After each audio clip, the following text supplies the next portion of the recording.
Stand in the grand entrance hall at Waddesdon Manor today. Look up. Gilded ceilings, crystal chandeliers, catching afternoon light through tall French windows. Visitors move slowly, phones raised, photographing Renaissance portraits in Sèvres porcelain behind velvet ropes. Tour guides speak in hushed, reverent tones about Baron Ferdinand de Rothschild's exquisite taste. The air smells faintly of furniture polish and old silk. This is the story they want you to see. But walk that same hall backward through time. November 1940. The chandeliers are dark. Heavy blackout curtains smother every window. Tape crosses the glass in X patterns, a crude shield against blast. Outside, searchlights rake the Buckinghamshire sky. Inside, the grand entrance hall is cold, empty. The portraits watch over rooms with no guests. In wartime, Waddesdon Manor became a shell, the family largely gone, the servants cut down to a skeleton staff. And in the basement's strong rooms, packed in crates and wrapped in blankets, art treasures from London museums waited out the Blitz in secret storage. The National Gallery trusted this house with Rembrandt and Gainsborough, when even some of Britain's own vaults felt too vulnerable. The same rooms, different worlds. That clash is what Waddesdon was built to absorb. A French Renaissance château dropped onto an English hilltop. A banker's fantasy palace designed to whisper permanence and belonging. Yet it was raised by a family who just a few generations earlier had been banned from owning land in most of Europe simply because they were Jewish. The Rothschilds built Waddesdon to prove they had arrived, that they belonged among the landed gentry and the titled aristocracy, that their money had bought not only luxury, but something deeper: safety, acceptance, a future. They were wrong about the safety part. This is Waddesdon Manor. At first glance, it looks like something out of place. A French chateau rising from the Buckinghamshire countryside, ornate, controlled, almost theatrical. It does not resemble the English country house tradition at all. And that was deliberate, because when this house was built in the late 19th century, it was never meant to blend in. It was meant to signal something quietly, not to the public, not to the press, but to a very small group of people who understood how power really worked in Britain. This is not a story about secret meetings or hidden plots. Nothing illegal happened here. No treaties were signed. No laws were drafted in these rooms, and yet this house mattered. It mattered because of who came here. It mattered because of how they spoke here. And it mattered because of what this place represented in a system where influence rarely renounced itself. To understand Waddesdon Manor, you first need to understand a truth that often makes people uncomfortable. In Britain, power has never relied solely on offices, titles, or formal authority.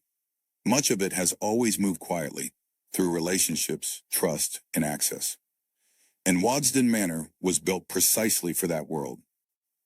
But there is another story here, a darker one, a more human one. Because this house was not built by a man celebrating success. It was built by a man running from grief. A man who had lost everything that mattered and was trying to build something that could never be taken away. A man who understood, perhaps better than anyone, that no fortress is truly permanent, that wealth cannot buy safety, that acceptance purchased through architecture is always conditional, and that sometimes the most beautiful things in the world are built on foundations of desperation. Remember this: nothing about Waddesdon was accidental. Every stone was chosen with purpose. Every room was designed with intention. Every guest list was curated with precision. This was not a home in any conventional sense. It was infrastructure for influence. But it was also a monument to loss, a palace built by a man who knew that palaces crumble. And by the time you finish this story, you will understand how architecture, hospitality, grief, prejudice, and timing combined to create one of the most quietly powerful and tragically vulnerable spaces in Victorian Britain. The boy who would build Waddesdon was not supposed to survive childhood. Ferdinand James Anselm de Rothschild was born in Paris in 1839. Sickly from birth, pale, thin, the kind of child wealthy families watched over with private doctors, expensive tonics, and whispered consultations in corridors. His father, Anselm, ran the Rothschild Bank in Frankfurt and Vienna. One uncle controlled the house in Paris. Another held London. The family business stretched across Europe, moving gold and government bonds through a web of blood ties and encrypted letters. Ferdinand's brothers were groomed for this empire. They were the strong ones, confident, expected to sit through long dinners with ministers and remember which cousin backed which railway and which government owed what to which branch of the family. Ferdinand was kept apart, protected, the fragile one. Being weak in a dynasty built on power teaches you things. It teaches you that you are always one illness away from being sidelined, that your worth can feel conditional, that you must prove yourself in ways your healthy brothers will never have to imagine. And it teaches you another survival skill. When the real world feels dangerous, you start building inner worlds you can control. Ferdinand was sent to England for his health. The damp English climate was supposed to be kinder to his lungs than harsh continental winters. An odd prescription, perhaps, but families in fear will believe what offers them hope. He arrived as a teenager, shy, foreign, his English uncertain, his role in the family's great machine undefined. The English countryside became his sanctuary, not because it was welcoming, but because it was distant from the performance of strength his family demanded. Here, among people who had never heard of the Rothschilds, or who regarded them with polite suspicion, Ferdinand could simply exist. Then he fell in love. Her name was Evelina, his cousin. The Rothschilds often married within the family. It kept the banking network tight, inheritances concentrated, secrets inside the clan. But this was different. Evelina was 18, Ferdinand was 26, and this was more than a calculated alliance. Surviving letters between them hint at genuine affection, jokes, shared anxieties, plans for a shared life. They wrote to each other about books, about art, about building a home together. Ferdinand, who had spent his childhood as the fragile outsider, had found someone who saw him not as weak, but as worth loving. They married in 1865. For 18 months, Ferdinand experienced something he had never known before: stability, partnership, the possibility of a future that was not defined by illness or exclusion. They made plans. They talked about children. They imagined growing old together. And then in 1866, Evelina became pregnant. This should have been the beginning. Instead, it was the end. Evelina died in childbirth. The baby died as well. In a single moment, everything Ferdinand had built his life around disappeared. The woman he loved, the child they had hoped for, the future they had imagined together. Gone. Here the historical record falls almost silent. Victorian men did not easily write about grief, especially Rothschild men who were expected to steady empires and entertain royalty without visible cracks. There are no diary entries describing Ferdinand's pain, no letters in which he processes his loss, but his choices speak louder than any words ever could. He stepped away from the family bank. He loosened his ties to Vienna and Frankfurt, to the financial machinery his brothers navigated with ease. He settled permanently in England, and he began to collect, obsessively, porcelain, paintings, furniture, manuscripts, objects he could catalog, control, and arrange into precise order, objects that would never abandon him, objects that could not die. By his early 30s, Ferdinand had assembled a collection that could rival public institutions. His London house was overflowing, rooms turned into storage, staircases narrowed by crates. Every spare surface became a display. Yet collections like this demand more than walls. They demand a stage, they demand a setting that tells visitors how important these objects are. They demand a castle. The decision to build Waddesdon emerged in the early 1870s. Ferdinand would later write that he wanted a seated in the country worthy of my name and position. But beneath the polite phrasing, the psychology is clearer. He was designing a place where he could nail beauty into permanence, a house that would draw in the English aristocracy who still saw the Rothschilds as foreign upstarts. Jewish, continental, too rich too quickly, and forced them to acknowledge that this banking family understood elegance as deeply as any ancient house. He was shaping a monument to control in a life that had taught him how little could truly be controlled. The wound that drove Ferdinand did not show in photographs. No spectacular accident, no visible scars, but it marked every decision that followed. It guided the choice of French Renaissance style, the boldly impractical hilltop site, the relentless insistence on perfection in every room, The famous weekend house parties that would one day draw the Prince of Wales himself to smoke cigars in Ferdinand's library and sleep in Ferdinand's guest rooms. "Look at what I have made," the house seemed to say. "Look at what I deserve. Look how I belong." But belonging paid for with golden architecture is never fully secure. And somewhere in Ferdinand's mind, shaped by childhood illness, sudden bereavement, and the knowledge that his family's place in Europe had always depended on the mood of others, lived a truth he could not quite voice. No matter how flawless the facade, the ground beneath it was never guaranteed. Not for a Rothschild, not in the 19th century, not ever. Still, he would try. The hill in Buckinghamshire was waiting, and Ferdinand, who had learned that love could be lost in a moment, would spend the rest of his life trying to build something that could not be taken away. He would fail, of course, but the attempt would create something extraordinary. A palace built on grief, a monument to impermanence disguised as permanence, a fortress that could protect art and architecture, but never the people who lived inside it. By the middle of the 19th century, Britain was the most powerful nation on earth. It controlled a global empire spanning continents. Its financial system underpinned international trade. Its political institutions were admired and sometimes feared across the world. But the British system did not function the way many people imagine. Parliament mattered, of course. Cabinet mattered. Elections mattered. But decision-making did not begin and end there. Victorian Britain was held together by networks. Men who sat in Parliament often belonged to the same clubs. They dined together. They hunted together. They married into one another's families. And crucially, they visited one another's country houses. The country house was not simply a retreat from politics. It was an extension of it. Away from the formality of Westminster, conversations could happen without records, without speeches, and without the pressure of public scrutiny. Historians have repeatedly noted that trust, not policy, was often the real currency of influence. And trust was not built in debating chambers. It was built over dinner, over weekends, over shared assumptions about how the world should work.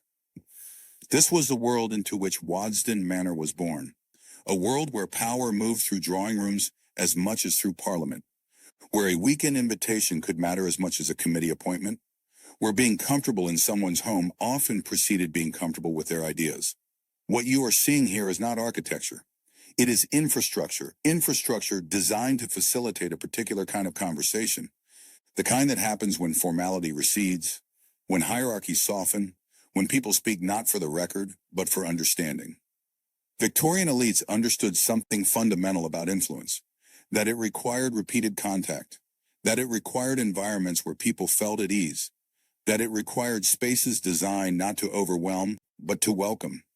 Waddesdon Manor was built to be exactly that kind of space, and the man who built it understood this better than most. But to understand why Ferdinand built Waddesdon the way he did, we must first understand the machinery that had made his family powerful. Because the Rothschilds were not simply rich bankers. They were the architects of a financial system that operated above nation-states. The system began with 5 brothers in the early 19th century. Their father, Baron Ferdinand de Rothschild, ran a modest but ambitious banking house in Frankfurt's Jewish ghetto. As his sons came of age, he did something unusual. He scattered them across Europe. Nathan went to London, James to Paris, Salomon to Vienna, Karl to Naples. Amschel remained in Frankfurt. 5 brothers, 5 cities, 5 banking houses that behaved not as rivals, but as one organism. This was revolutionary. While other banks were confined to single countries, bound by national borders and political allegiances, the Rothschilds built a transnational network that could move capital faster than any government. The real innovation was not just money, it was communication. Before telegraphs and telephones, information traveled at the pace of horses and ships. The Rothschilds built their own courier network, trusted riders carrying encrypted letters between the 5 branches, often moving faster than official mail, faster than diplomatic channels. They heard about political crises, military campaigns, and market shocks before almost anyone else. Information in their hands became profit. When Napoleon was defeated at Waterloo in 1815, Nathan Rothschild in London knew before the British government did, His messengers got there first. He used that lead to position himself in the bond market and made enormous gains. Later storytellers turned this into legend. Some claim he staged dramatic trades to trick the market. Others say he simply moved quickly on good information. The exact choreography is still debated. What is clear is that the Rothschilds came out of the Napoleonic Wars as the dominant banking family in Europe. They lent to governments, not through conquest or looting, but through bonds and loans. When Britain needed money to wage war or build railways, Rothschild funds filled the gap. When France had to pay war reparations, the family structured the payments. When new states emerged and needed capital to stand up ministries and armies, it was often a Rothschild office that took the first meeting. In 1875, when the British government needed to purchase shares in the Suez Canal, Prime Minister Disraeli turned to Lionel de Rothschild. The deal required £4 million, an enormous sum, and it needed to happen immediately before French buyers could intervene. Lionel provided the money within hours. No lengthy negotiations, no parliamentary approval needed. Just a conversation between two men who trusted each other, and suddenly Britain controlled one of the world's most strategic waterways. That made the Rothschilds indispensable. It also painted a target on their backs. Because the network did not swear allegiance to any single flag, it financed British railway expansion, French government borrowing, Austrian industrial schemes. It moved capital wherever opportunity existed. The loyalty was to the family system, which floated above borders. In peacetime, this was brilliant. Money flowing between London and Paris and Vienna, contracts negotiated between cousins, profits piling up across the network. In wartime, those same cousins found themselves on opposite sides of the battlefield. The family's footprint was everywhere. Neutrality was impossible to explain and dangerous to admit. By the time Ferdinand began planning Waddesdon in the 1870s, the Rothschilds had become one of the most influential financial families in Europe. They understood something essential about Britain. That acceptance did not come from money alone. It came from participation. To be influential in Britain, one had to host. Hosting was not leisure. It was function. It demonstrated taste. It demonstrated stability. It demonstrated belonging. Ferdinand understood this deeply. He had grown up watching how power moved through European society. He had seen how relationships formed, how trust developed, how influence accumulated through repetition rather than declaration. And he knew that in Britain, where institutions valued continuity over disruption, where consensus mattered more than command, a well-designed house could become a powerful tool. Not for control, but for calibration. Waddesdon sat inside the structure as one node among many. Not as a formal bank branch. Ferdinand had stepped back from daily finance, but as a safe, polished space where power could gather. Ministers, investors, and foreign envoys could be entertained far from parliamentary debates or newspaper offices. Conversations that would have looked suspicious in a counting house could happen over dinner or during a walk through the gardens, without a single ledger in sight. Those glittering weekend parties doubled as quiet reconnaissance missions. They built relationships. They refreshed alliances. For Ferdinand, and later for his successors, this was how you maintained the family's position without signing checks in front of guests. You did it by knowing everyone, hearing everything, and making sure the people who mattered felt comfortable in your house. The moral tangle behind all this was rarely discussed in public. The Rothschilds funded hospitals, schools, charities, water systems. They also financed wars, colonial ventures, and policies that enriched certain countries while draining others. The same loans that built rail lines across Europe helped extract raw materials from Africa and Asia. The same network that calmed markets concentrated extraordinary power inside a very small circle of related families. Whether Ferdinand, wandering his galleries at night, wrestled with these contradictions is something the archives do not tell us. There are no confessional diaries explaining how he squared Rembrandt on the wall with the battles and bargains that had paid for them. What we do know is that he understood the core bargain. The château on the hill existed because the money machine existed. And the money machine functioned because it was fast, transnational, and loyal to no entity but itself. This was old money in one of its purest forms, not the fairy tale of a lone genius getting rich through sheer effort, though the Rothschilds were undeniably sharp and relentless.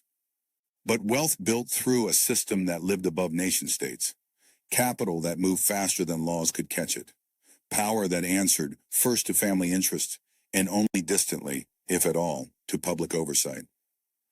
Ferdinand did not inherit Waddesdon Manor. He created it. He chose the site himself, a hill overlooking the Vale of Aylesbury. From the start, this was a statement, not loud but unmistakable. The architectural style was deliberately French. Inspired by the château of the Loire Valley, Waddesdon was designed to stand apart from traditional English estates. This was not nostalgia. It was messaging. In Britain, architecture has always spoken to status. But Waddesdon spoke a slightly different language. It signaled continental sophistication, financial confidence, and cultural authority. It told visitors, without saying a word, you are entering a space shaped by international power. Ask yourself this. Why would a British member of Parliament choose a French chateau style in rural England? The answer reveals something crucial about Ferdinand's strategy. He was not trying to become English. He was demonstrating that his world extended beyond England, that his family's influence crossed borders, that the Rothschilds operated at a scale that transcended national boundaries. This was important because Britain's empire was global. Its financial system was international. Its political concerns reached across continents, and Ferdinand wanted Waddesdon to reflect that reality.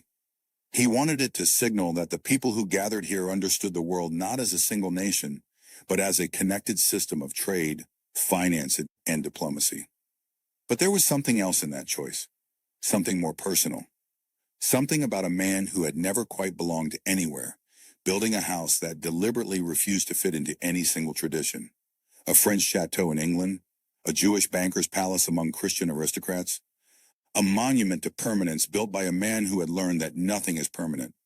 The style was a message, but it was also a mirror, reflecting Ferdinand's own displacement, his own sense of being always slightly outside, always slightly foreign, no matter how successful he became. The hill was a problem. Ferdinand purchased the land near the village of Waddesdon in 1874. Roughly 2,700 acres of Buckinghamshire countryside, rolling fields, ancient hedgerows, and at the center, a bare, windswept hilltop that no sensible architect would have chosen for a major construction project. The locals thought he was mad. Building on a hill meant everything had to be dragged upward. Stone, timber, every brick and beam.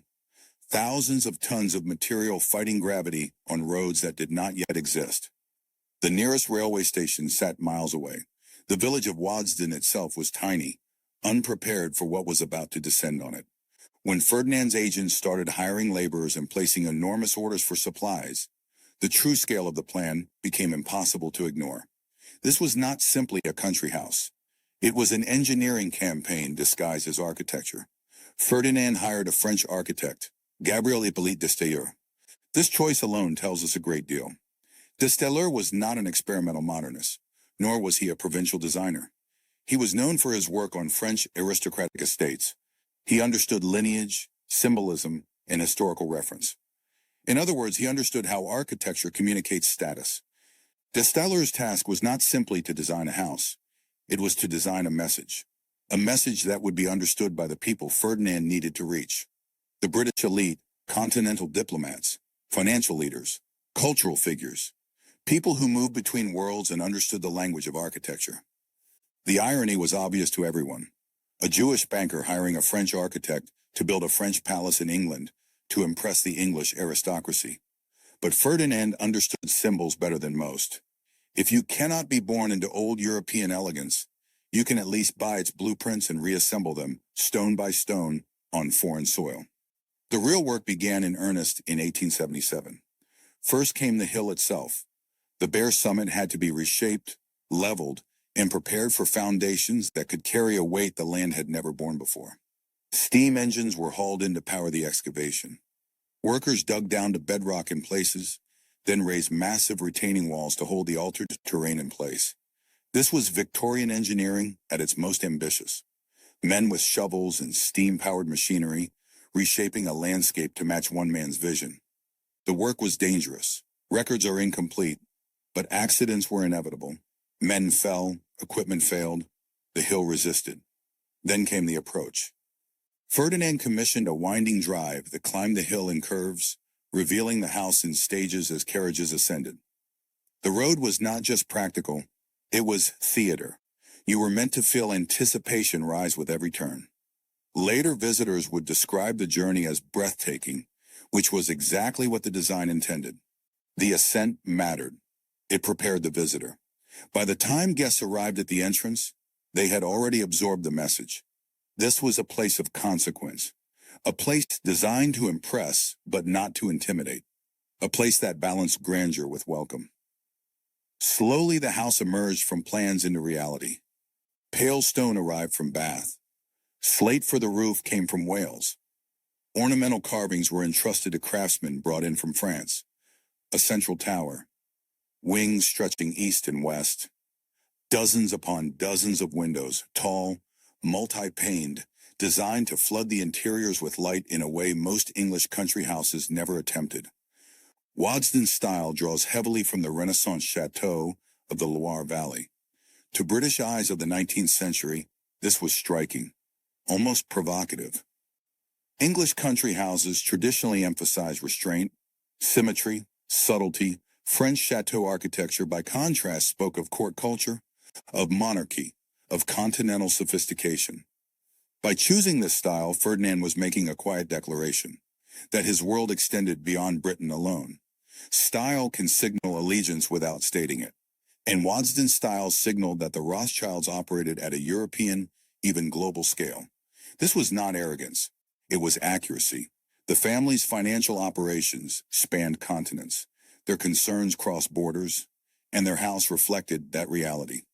The construction costs were immense. Exact figures are difficult to establish. Ferdinand kept much of this private, but estimates suggest the house cost well over £150,000 to build, equivalent to tens of millions in today's money. And that was just construction. Furnishing the interior, assembling the art collection, developing the gardens, all of this pushed the total investment far higher. Expenditure can be a form of reassurance. It demonstrates commitment. It demonstrates resources. It demonstrates that this is not a temporary gesture, but a permanent investment. Ferdinand was not building a house he might abandon. He was building a legacy. Stone was carefully selected. Woodwork commissioned from specialist craftsmen. Interiors planned with future gatherings in mind. This was not a museum. It was a working social environment. Rooms flowed into one another. Sightlines were considered. Movement was choreographed. Guests were never meant to feel lost, nor were they meant to feel overwhelmed. They were meant to feel at ease. Ease is engineered, not accidental. Every detail of Waddesdon's interior contributed to this effect. The scale of rooms, the quality of light, the arrangement of furniture, the temperature, the acoustics. Nothing was left to chance. Because Ferdinand understood that influence requires comfort, and comfort requires design. Ferdinand was a serious collector. Paintings, furniture, decorative arts. But again, this was not random accumulation. The collection reinforced cultural legitimacy. It demonstrated education, taste, continuity with European tradition. To Victorian elites, culture was currency, and Waddesdon was rich in it. Visitors would encounter works by recognized masters. Gainsborough, Reynolds. Portraits that had hung in aristocratic houses for centuries before financial pressures forced their sale. Objects of historical significance. Furniture associated with royal courts. A writing desk that had belonged to Marie Antoinette. Sèvres porcelain commissioned by Louis XV. Each piece carried provenance. Each piece told a story. And those stories provided common ground between host and guest. Culture can open doors that money cannot. It creates shared reference points. It establishes credibility. It demonstrates that wealth has been transformed into something more than acquisition. Ferdinand spent thousands of pounds on individual pieces. A single painting might cost £3,000 or £4,000, at a time when a skilled craftsman earned perhaps £80 per year. The disparity is staggering, and it was intentional, because in elite society, the ability to spend freely on beauty was itself a form of power. It proved that you operated at a different scale, that your concerns were elevated beyond the merely practical, that you understood what mattered. If Waddesdon had a heart, it was the dining room.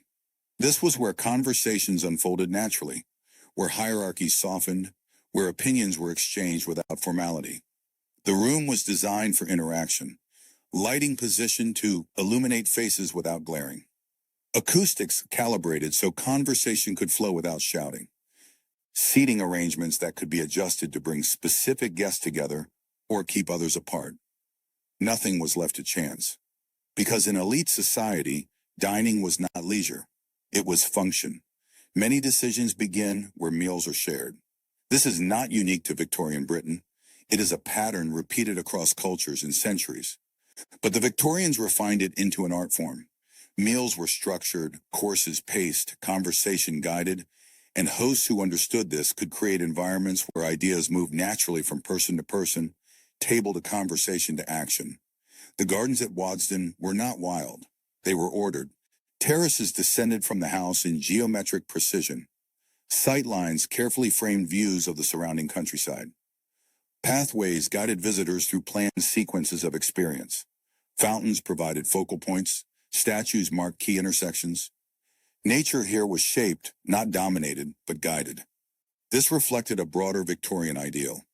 That power meant control without force. Even the landscape reinforced that lesson. Order communicates authority. A well-maintained garden demonstrates resources. It demonstrates attention. It demonstrates that nothing is neglected. And for visitors, walking through Waddesdon's grounds reinforced the impression formed inside the house. That this was a place where everything was considered, where nothing happened by accident, where every detail contributed to a larger purpose. But there was one part of Waddesdon the guests almost never saw: the basement. Beneath the gilded reception rooms and portrait galleries lay a hidden maze of servant corridors and service spaces, kitchens, sculleries, storage vaults, wine cellars, an entire underground infrastructure built to keep the great house functioning while remaining effectively invisible. The servants' wing was physically and socially separated from the world upstairs. Staff entered through different doors, used different staircases, moved along carefully planned routes that ensured they would not cross paths with family or guests unless summoned. None of this was unusual for the era. Every great house drew a hard line between above and below, but the scale at Waddesdon pushed that system to an extreme. Ferdinand employed dozens of staff, and once the estate was fully operational, the number would rise to well over 100.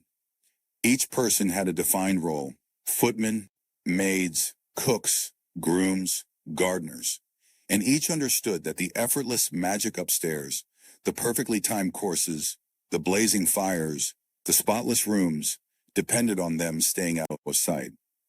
By the late 1880s, Waddesdon Manor was complete, but completion did not mean finality. The house was designed to evolve. Collections grew, rooms adapted, functions shifted. Waddesdon was not frozen in time. It was prepared for continuity. Longevity is the ultimate signal of confidence. Ferdinand was not building for a moment. He was building for generations, and the house's design reflected that ambition. It could accommodate changing needs. It could absorb new purposes. It could remain relevant even as the world around it transformed. This adaptability, built into the structure itself, would prove essential in the decades to come. Waddesdon was not about dominance. It was about integration into British society, into political life, into elite networks. It said, "We are here. We belong. We understand the rules. And perhaps most importantly, we are staying." This message was not delivered through speeches or manifestos. It was delivered through architecture, through hospitality, through presence, and it was received. By the time Waddesdon was established, the Rothschilds were no longer outsiders seeking acceptance. They were participants in the system, legitimate, recognized, established, and their house had played a crucial role in that transformation. Waddesdon Manor was not built to impress the public. Most people would never see it. It was built for those who mattered. And that raises a question that lingers far beyond this hill in Buckinghamshire. If architecture can shape access, and access can shape influence, how many of history's turning points were quietly prepared long before anyone recognized them as such? How many decisions that appeared sudden were actually the result of years of alignment? How many policies that seemed to emerge from nowhere had actually been rehearsed, refined, and normalized in spaces designed exactly for that purpose? Waddesdon does not answer these questions definitively, but it forces us to ask them. And in asking, we begin to see power differently, not as something that announces itself, but as something that prepares quietly. Not as force, but as infrastructure. And beneath it all, beneath the beauty and the power and the careful choreography, was a man who had lost the only thing he ever truly wanted. A man building a palace because he could not build a family. A man trying to create permanence in a world that had taught him brutally that nothing lasts. A day at Waddesdon began long before the family woke, 4:30 in the morning. 5 at the latest. The house had to be fully awake and functioning before anyone upstairs opened their eyes. Kitchen maids lit the coal ranges, massive iron beasts that heated the ovens, and the water for an entire day's cooking. The fire had to reach the right temperature before breakfast preparation could even begin. This took skill. Too much coal and the ovens became uncontrollable. Too little and nothing cooked properly. The kitchen maids, usually teenagers, girls from the village earning perhaps 12 pounds per year, learned through trial and error, and error meant consequences. Scullery maids hauled buckets. Despite Waddesdon's modern plumbing, the house had running water, which was a luxury. The kitchen still depended on constant manual labor. Pots from the previous night's dinner, some large enough that a child could hide inside, needed scrubbing. Floors needed washing. The scullery was the bottom of the hierarchy. The work was wet, filthy, and endless. Girls who worked there were invisible even to other servants. They ate last, slept in the coldest rooms, were dismissed without references for the smallest infractions. Housemaids moved through the reception rooms, cleaning grates, laying fresh fires, dusting furniture that had been dusted yesterday and would be dusted again tomorrow. Each fireplace required specific preparation. Ashes removed, new kindling arranged, coal positioned to catch quickly when the family woke. The library alone had 3 fireplaces. The drawing rooms, 4. The great hall, a massive hearth that consumed coal by the hundredweight. In winter, keeping Waddesdon warm required an army of maids moving in choreographed silence, racing against the clock to have every room ready before the household stirred. The butler oversaw it all. At Waddesdon, his position carried real authority. He managed the male staff, footmen, under-butlers, hall boys. He controlled the wine cellar, one of the finest private collections in England. He choreographed service for dinners that might seat 20 guests across a long sequence of courses. Below stairs, his word was law. He could hire, he could dismiss. He could recommend staff for positions in other great houses, making or breaking careers with a single letter. At Waddesdon, the butler earned approximately 80 pounds per year, plus accommodation, meals, and clothing allowances. This was good money. It placed him firmly in the upper ranks of domestic service. But consider the context. Ferdinand routinely spent £3,000 or £4,000 on a single painting. The annual wage bill for the entire household staff, perhaps 100 people, came to less than £5,000. The disparity between upstairs and downstairs was not just social, it was mathematical. The housekeeper held equivalent power over the women. She directed the housemaids, ladies' maids, and laundry workers. She kept linen inventories, inspected bedrooms, checked that every surface shone. Her standards were unforgiving. A streak on a mirror, a crease in a bedsheet, dust in a corner. Any of these could mean dismissal. This was not Ferdinand's personal cruelty. It was simply how great houses functioned. Servants were expected to be invisible and flawless. The two demands reinforced each other. To stay unseen, you had to do your work so precisely that no one ever noticed you doing it. The hierarchy below stairs was rigid. At the top, butler and housekeeper.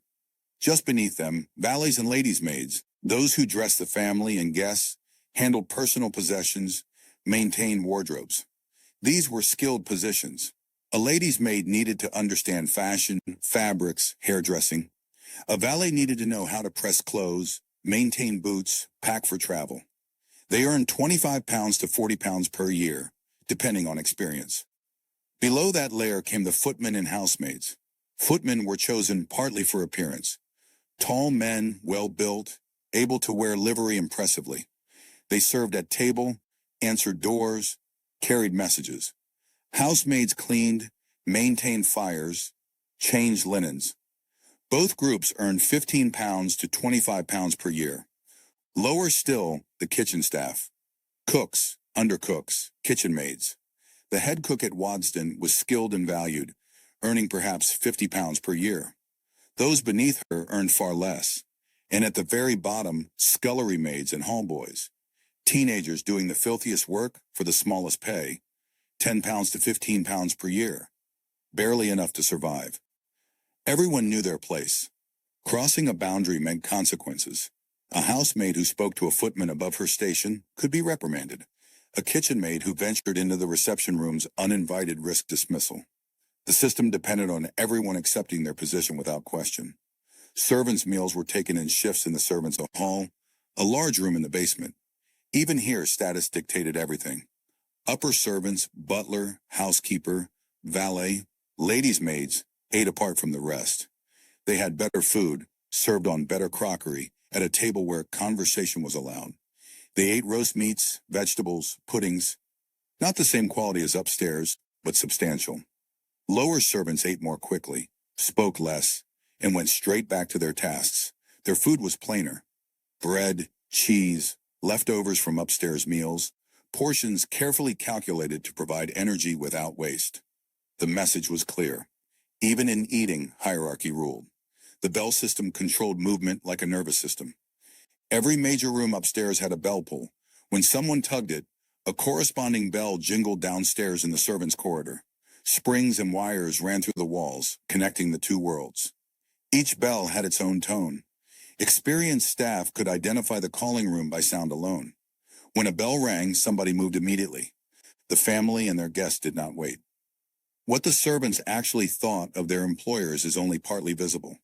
A handful of letters survive, a few diaries, occasional notes in household ledgers. Put together, they form a complicated picture. By contemporary standards, the Rothschilds paid well. Better than many aristocratic houses. The work was exhausting, the hours long, but the wages were competitive and generally on time. Some servants stayed for decades, which suggests they found the conditions acceptable, maybe even preferable to factory work or domestic service in harsher households. Yet the awareness of difference never disappeared. The Rothschilds were foreign, Jewish. Staff understood that this shaped how the outside world saw their employers, and indirectly how it saw them for serving in a Rothschild house. Some took pride in that association. Working at Waddesdon meant working at one of the great houses of England. The Prince of Wales slept in beds they had made. Cabinet ministers ate food they had carried. That kind of reflected prestige mattered, even if it was second-hand and conditional. Others were more conflicted. Letters from former employees that surface in archives describe the family as kind enough or fair, but also demanding and very particular. The implication is clear. This was a job, not a kinship. The relationship was transactional. Respect existed, but it flowed mostly in one direction, up, and beneath everything lay the basic imbalance of power. A servant could be dismissed for almost anything. An error, a complaint, a clash with a superior. Dismissal meant instant loss of income and housing. Most lived on the estate, and worst of all, the loss of a reference. Without a good reference, finding another position became nearly impossible. The Rothschilds were not notorious tyrants. By most accounts, they treated staff better than many of their peers. But kindness from a position of total control is still a form of control. A gentle master is still a master. The servants at Waddesdon kept the whole machine running. They maintained the illusion that wealth and beauty existed naturally, that fireplaces lit themselves, that 12-course meals appeared without planning or sweat. They enabled Ferdinand's performance of belonging and later his successor's performance of continuity.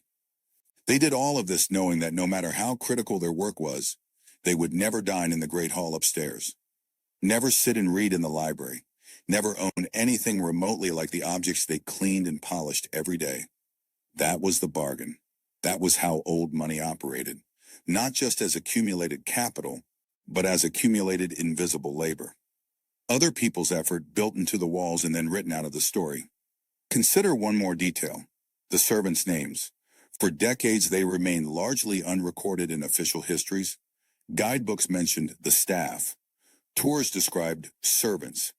But individuals were erased. It was only in the late 20th century, when historians began working through estate archives, that names began to emerge. Sarah Mitchell, housemaid; Thomas Wright, footman; Ellen Barnes, scullery maid. People who spent their lives maintaining this palace, finally acknowledged as people, not functions. The house still stands. The servants' bells still hang in the corridors below, silent now, part of the museum displays. But once they rang constantly, and whenever they did, someone ran. The servants knew their place in the hierarchy. The Rothschilds knew theirs too. It was just less clearly marked, and far more precarious than anyone upstairs wanted to admit. From the moment Waddesdon was completed, it became known for its hospitality. But hospitality here was not casual. Every room was designed with purpose. Every dining space carefully considered. Every guest accommodated with precision. This was not extravagance for its own sake. It was strategy. The Victorian elite valued ease. They valued continuity. They valued environments where conversation flowed naturally. Waddesdon offered all of this, and in doing so, it became a place where people felt comfortable enough to speak freely. Comfort is one of the most underestimated tools of influence. When people are comfortable, they relax. When they relax, they speak honestly. And when they speak honestly, assumptions surface. Concerns emerge. Possibilities are tested. The guest lists at Waddesdon reflected Ferdinand's position in society: politicians, diplomats, financiers, cultural figures. Not radicals, not outsiders, but the people who already shaped Britain's direction and would continue to do so. What mattered was not secrecy. What mattered was continuity. These were people who met repeatedly over years in different settings. Waddesdon became one of those settings. And over time, it took on a quiet reputation. Not as a center of decision-making, but as a place where perspectives were exchanged. Nothing formal, nothing written, and yet nothing insignificant. The Prince of Wales, Albert Edward, the future Edward VII, first visited Waddesdon in the 1880s. The exact date blurs in the historical record, but the meaning was unmistakable. The heir to the British throne, sleeping under a Rothschild roof, eating at a Rothschild table, smoking Rothschild cigars in a smoking room, created with moments like this in mind. This looked like acceptance, or at least the costume of it. The weekend house parties at Waddesdon quickly became famous. Invitations were hunted, compared, bragged about. Guests arrived in private railway carriages at the local station, then transferred into Ferdinand's own carriages for the final ascent. The climb up the winding drive was choreographed to build tension. Trees opening to frame glimpses of stone and towers. The château revealing itself piece by piece, swelling with every turn until it dominated the horizon. Inside, every detail had been engineered for effect. Electric lighting, still a novelty in many English homes, poured warm light over the reception rooms. An advanced heating system kept the building comfortable even in deep winter.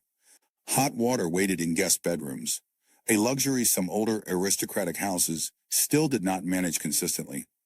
Ferdinand had studied what the British elite prized, and then met it with something a little more polished, a little more modern, a little more impressive. The weekend rhythm settled into a pattern: Friday arrivals and polite introductions, Saturday shooting parties across the estate. Ferdinand had ensured the grounds were well stocked with game birds for exactly this purpose. Afternoon tea in the drawing rooms, dinners that could stretch to 12 courses, each dish served with quiet precision. Afterward, the traditional separation. Men drifting to the smoking room, women to the drawing room, before the groups came together again for cards, music, or conversation that ran late into the night. But the important work rarely happened at the dining table. It took shape in corners, in low-voiced exchanges between courses, in the library after midnight, when most guests had gone upstairs and a small circle of men remained with brandy glasses in hand, murmuring about government loans, colonial railways, and concessions in countries most people could not even point to on a map. Ferdinand did not officially turn these weekends into banking conferences. He had stepped away from daily financial operations. Yet he was still a Rothschild. His brothers and cousins still ran the family houses in London, Paris, Vienna, and beyond. When ministers needed funds for national projects, when investors wanted reliable information about foreign markets, when delicate deals required confidentiality, those needs did not vanish at the front door of Waddesdon. They simply moved into more discreet spaces. Introductions could be arranged, names exchanged, trust built slowly over cigars, carefully planned menus, and the unspoken understanding that any man capable of creating Waddesdon was plugged into serious capital. The British aristocracy came. They praised the food, they admired the art, they marveled at the technology. Then they went home and made jokes. The satirical magazine Punch published ruthless cartoons. Rothschild figures appeared with exaggerated noses, clinging to sacks of money surrounded by symbols of greed. The caricatures blended envy with ridicule. Yes, the Rothschilds possessed astonishing wealth, but they were still treated as outsiders. Foreign, Jewish, too rich, too fast. No matter how flawless their French château or how glittering their guest list, they were still, in the eyes of many, not truly English. In 1898, the same year Ferdinand would die, a cartoon appeared in a French newspaper. It showed a grotesque figure with exaggerated features, hooked nose, clawed hands wrapped around a globe labeled World Finance. The caption named it simply Rothschild. This was nothing unusual.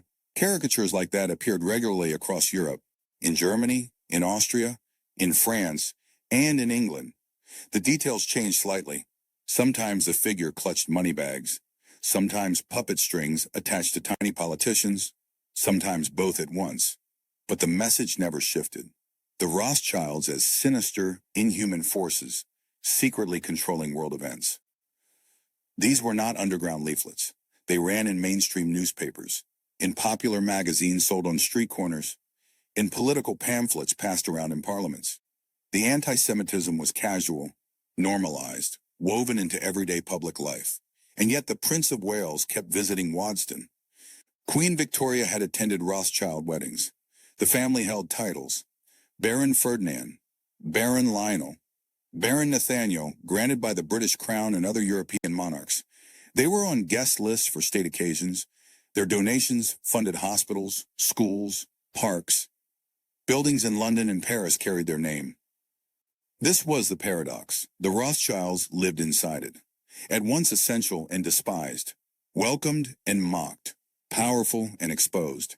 The English aristocracy embodied that contradiction perfectly. They came to Waddesdon's parties, they admired the collections, they asked for loans, they turned to Rothschild banks when their own estates needed rescuing. Some even married Rothschild daughters when the dowries were large enough to patch their finances. And then they went home and joked about it. The language was often coded. Memoirs and letters referred to our Israelite friends. Descriptions of Rothschild houses mentioned Oriental taste. Compliments on hospitality arrived with subtle qualifiers. This was not quite English style, not quite the same as a weekend with the Duke of Devonshire. The Rothschilds heard all of it. They were too sharp, too plugged in not to.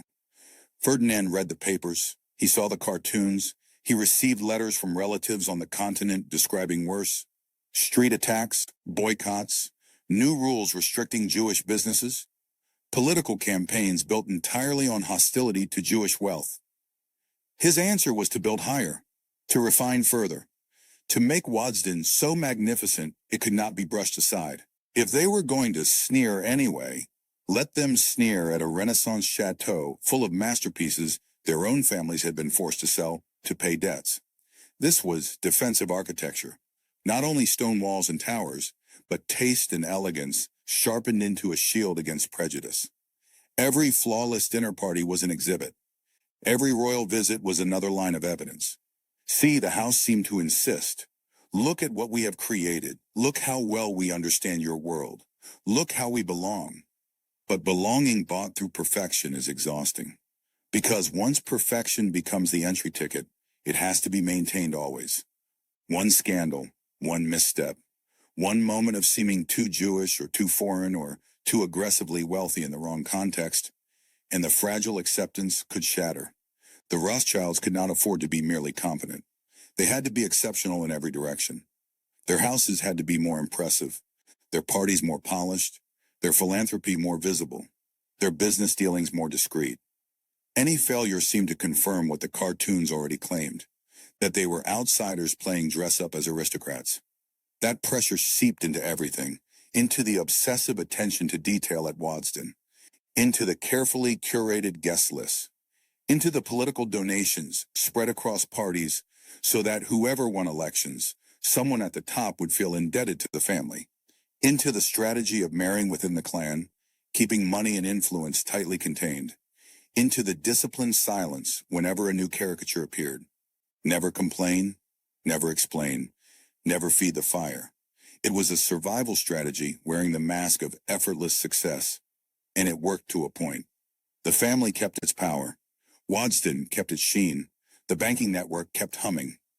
Underneath, though, was a constant awareness that none of it was guaranteed, that invitations could dry up, that honors could be withdrawn, that the foundations under the castle were conditional in a way they were not for families whose names ran back through the Domesday Book. The English aristocracy traced some of their lineages to knights who had crossed the Channel with William the Conqueror in 1066. The Rothschild story ran through Frankfurt's Jewish ghetto, streets where Jews had been locked in at night, restricted in trade, treated as permanent outsiders by law. Ferdinand had been born less than a generation after his grandfather lived in that ghetto. But the family carried that memory like a second spine. It shaped their instincts, their defensive posture, their relentless need for control and polish. History had taught them that safety was always temporary, that being loved and hated at the same time was normal, that you could own a palace and still not fully own your place in the country around it. The caricatures kept appearing, the invitations kept arriving, and the Rothschilds kept walking the same impossible line. Visible enough to matter, not so visible as to become the perfect enemy. Wealthy enough to be respected, not so ostentatiously wealthy that resentment boiled over. Jewish enough to remain themselves, not so openly Jewish that Christian society turned away. It was a balance no one could keep forever. Ferdinand died in 1898. He was 58. He never remarried after Evelina, never had children. The house he had spent 15 years building and roughly 2 more decades perfecting, the castle meant to declare permanence, to prove belonging, to secure a Rothschild future in England. Suddenly had no direct heir.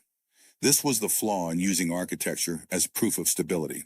Buildings outlive their makers, and when the maker dies without children, all those carefully placed stones turn into someone else's responsibility. The inheritance moved sideways, first to Ferdinand's sister, Alice, then after her death in 1922, to her son James. The house stayed within the family, but the emotional blueprints shifted. Ferdinand had created Waddesdon as an extension of his own story, his taste, his grief, his desperate need to be accepted. His successors inherited the masonry, but not the wound that had driven him to stack it on a hill in the first place. For them, Waddesdon was simply a very large, very expensive house. James maintained it. He hosted guests. He kept adding to the collections. But something fundamental had changed. The château that was supposed to embody arrival and safety started to feel more like a museum to its founder. The rooms turned into stage sets for a performance whose original meaning was slowly fading from memory. And beyond the estate walls, Europe was shifting in ways that made Ferdinand's dream look increasingly fragile. In the late 19th century, the Rothschilds had reached the height of their power. 5 branches across 5 capitals, London, Paris, Vienna, Frankfurt, and Naples, moved money and information faster than most governments could. They financed railways, underwrote wars, helped fund the British purchase of the Suez Canal. Their name became shorthand for international finance itself. That same visibility made them perfect targets. Anti-Semitism, never far from the surface in European life, grew louder and more organized. It stopped being just drawing room prejudice or casual exclusion and hardened into programs and platforms. Political parties were built around it. Newspapers printed elaborate conspiracy theories about Rothschild control of cabinets and markets. A notorious forgery, the Protocols of the Elders of Zion, circulated widely, claiming to expose Jewish plans for world domination. The Rothschilds were mentioned by name again and again. Their wealth and cross-border reach, the very things that had made them indispensable, were rebranded as evidence of sinister influence. To anti-Semites, the combination of being Jewish and successful turned them into symbols for every anxiety about modern finance, capitalism, and social change. From Buckinghamshire, Waddesdon looked untouchable. The English countryside felt distant from the fever of the continent. England, people told themselves, was different, more stable, more tolerant. The Prince of Wales had visited. The family had been woven cautiously, conditionally, but still woven into British high society. Letters from relatives on the continent told another story. They spoke of new rules, restrictions on where Jews could live, quotas limiting what professions they could enter, political movements explicitly targeting Rothschild banks and properties. In Austria, in Germany, in France, the ground beneath the family's power was beginning to tilt. The castle Ferdinand had raised as a monument to safety now sat in a world that was becoming less safe by the year. James de Rothschild, overseeing Waddesdon in the 1920s and 1930s, faced a dilemma he could never fully resolve. Should he preserve the house exactly as his uncle had conceived it, a monument to arrival and permanence, even as European anti-Semitism turned more threatening? Or should he admit that the security Waddesdon was meant to symbolize had always been conditional at best? He chose preservation. The weekends continued. The collections expanded. The gardens remained immaculate. Waddesdon stayed dazzling. But the meaning of its grandeur was changing. The house no longer felt like proof that the family had arrived. It was starting to resemble a stronghold, a place to pull back to when the outside world grew hostile. And that outside world was darkening fast. By the middle of the 1930s, news from Germany could not be waved away. Jewish businesses were being seized. Jewish families pushed out of jobs, homes, public life. Rothschild properties in Frankfurt and Vienna came under direct threat.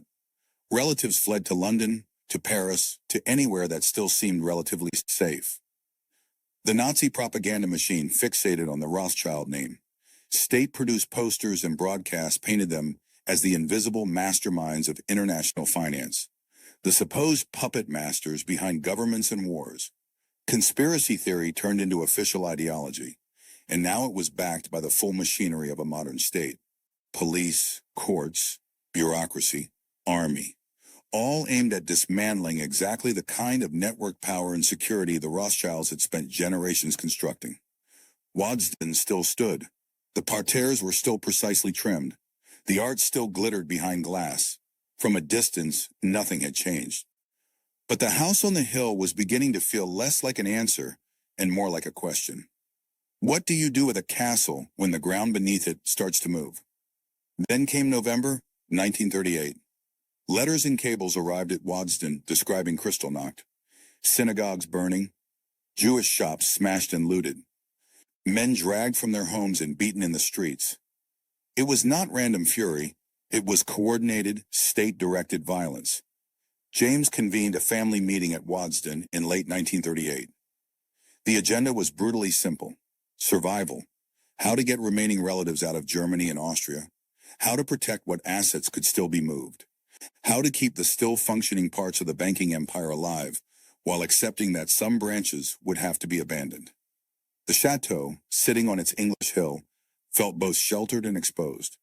Geographically, it was far from the worst of the violence, but symbolically it was exactly the sort of place fascists love to point at: visible Jewish wealth built to project influence. The very features that had made Waddesdon a triumph now made it a perfect target in any narrative about Jewish power. The beauty of the place did not fade. The parterres were still clipped into precise patterns. The fountains still played. The pictures still shone behind glass. But it was beauty on thin ice.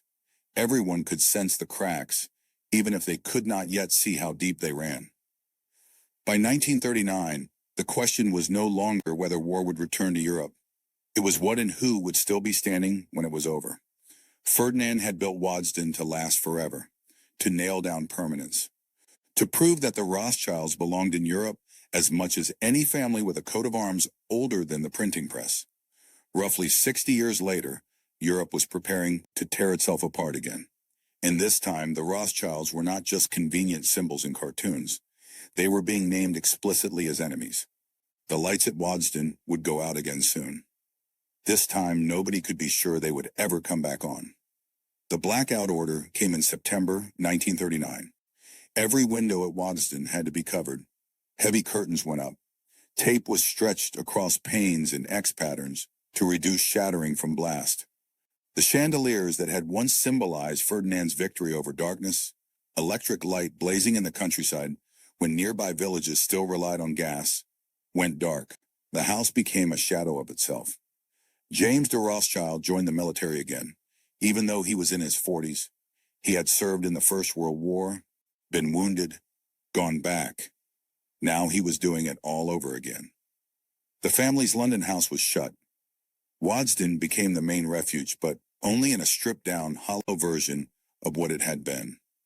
Most of the staff were gone, enlisted, conscripted, drawn into factories now turning out weapons instead of goods for peacetime. The skeleton crew left behind kept only the basics alive, maintaining the structure, stopping damp from eating the walls, keeping the grounds from collapsing entirely. The formal gardens were largely abandoned. The greenhouses that had once produced exotic flowers for Ferdinand's weekend parties were turned over to growing vegetables.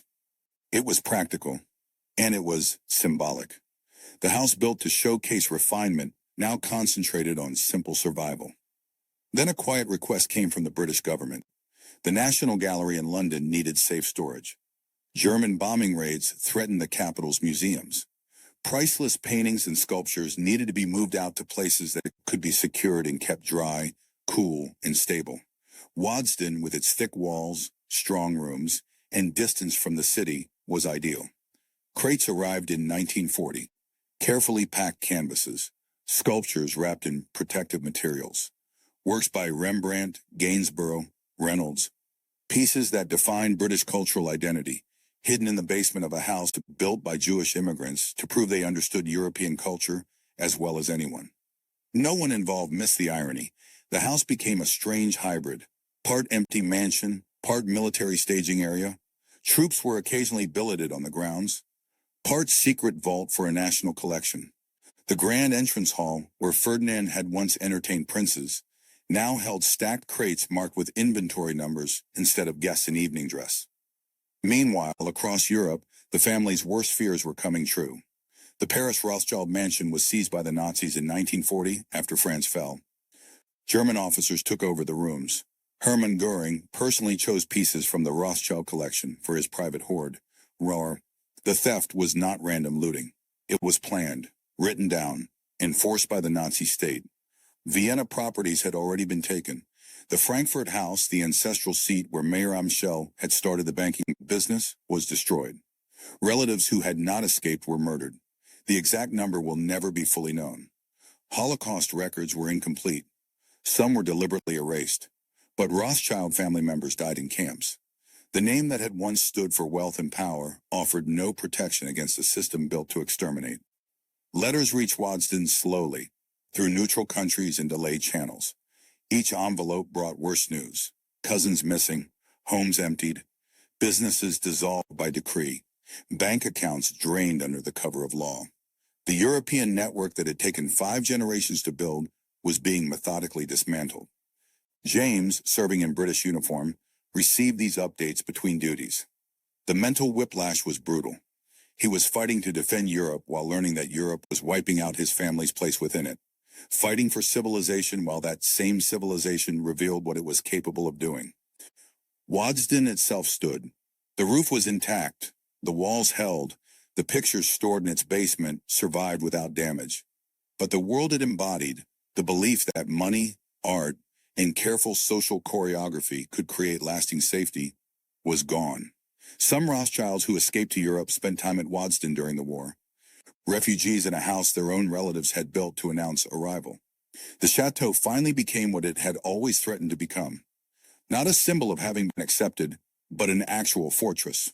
Not a statement of belonging, but a place to hide. The village saw the war differently. Ration books, sirens, blackouts, sons and brothers away at the front.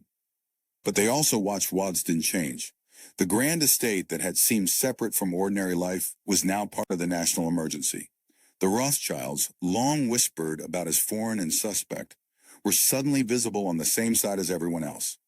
That did not erase centuries of anti-Semitism, but it complicated the story. It was hard to claim the Rothschilds were disloyal when James wore British khaki and Waddesdon's cellars sheltered paintings the whole country claimed as its own. Among the staff who remained at Waddesdon during the war, several young men enlisted. Their names are now carved into the estate's war memorial, raised after the fighting ended. Thomas Wright Footman, enlisted 1940, killed in France 1944. Henry Mitchell, gardener, enlisted 1939, died of wounds North Africa 1942. Robert Barnes, under butler, enlisted 1941, missing, presumed dead 1943. The memorial stands in the grounds, a simple stone, the names carved in alphabetical order, no separation between servants and family. In death, for once, the hierarchy fell silent. By 1945, the war in Europe was staggering to an end. The crates in Waddesdon's basement were opened and sent back to London. The National Gallery reclaimed its works, unharmed. The house had done its job. It had protected what was placed in its care. Yet when James came home and walked the echoing rooms, the victory felt thin. The building stood. The British branch of the family had survived. But the web that had once stretched across Europe was shattered. Continental branches were gone or gutted. Family members were dead, properties erased. The banking empire that had once slipped easily over borders was now confined to a handful of countries where Rothschilds still had a foothold. Ferdinand's château had survived the war in stone and slate, but the world it had been built for, the aristocratic, cosmopolitan Europe, where powerful families could operate above nations, had vanished. What do you do with a palace designed for a world that no longer exists? That question would shape the next chapter of Waddesdon's story. First, someone had to decide whether keeping it was even possible. James walked through Waddesdon in 1945 and saw a problem with no obvious solution. The house was structurally sound, the art collection intact, the grounds could be revived with enough money, time, and staff. But the economic reality was brutal. Keeping a chateau of this size alive required an enormous flow of cash. And in the New World, that expense needed a reason. Before the war, the justification had been clear. Waddesdon was social infrastructure for the family's banking power, a stage for entertaining, for building relationships, for reinforcing the Rothschild position in British high society. The house was not just a cost. It was a tool, an investment in influence and access. Post-war Britain was something else entirely. The aristocratic system Ferdinand had spent his life trying to break into was collapsing. Inheritance taxes and death duties were smashing landed estates across the country. Country houses were being stripped, abandoned, demolished, or handed over as schools, hospitals, and military colleges.